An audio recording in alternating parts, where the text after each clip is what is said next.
Karibu katika habari za kimataifa. Naitwa Pius Jayunga.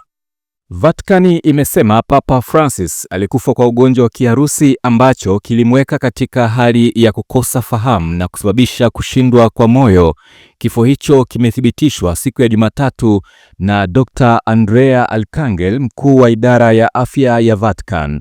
Francis, ambaye aliugua ugonjwa sugu wa mapafu na kuondolewa sehemu ya pafu moja akiwa kijana, alilazwa hospitalini kwa siku 38 mapema mwaka huu kufuatia shida ya kupumua ambayo ilikuwa nimonia mara 2. Papa anayefuata bado hajaamuliwa. Kifo cha Papa kinaanzisha mfululizo wa ibada na mila zilizopangwa kwa uangalifu.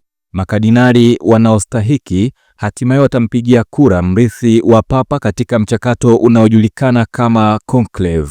Vatican pia ilitoa wosia wa mwisho wa Papa na agano la kiroho la tarehe 29 Juni mwaka 2022 siku ya Jumatatu. Katika maandishi hayo mafupi, Papa Francis aliamuru azikwe katika kaburi rahisi la chini ya ardhi na Franciscus imeandikwa juu yake katika kanisa kuu la Mtakatifu Maria Meja, nyumbani kwa ikoni inayopendwa na Francis ya Bikira Maria. Kufuatia kifo cha Papa Francis, Brazili imetangaza siku 7 za maombolezo kufuatia kifo cha kiongozi huyo mkuu wa kanisa Katoliki duniani. Brazili, nyumbani kwa idadi kubwa ya waumini wa kanisa Katoliki duniani kote, itaomboleza kifo cha kiongozi mkuu wa kanisa hilo, Baba Mtakatifu Francis, kwa siku 7. Akitoa tangazo hilo siku ya Jumatatu, Rais wa Brazili Luiz Inacio Lula da Silva alisema ulimwengu umepoteza sauti ya heshima na hisani. Waumini walishiriki ibada kote Brazili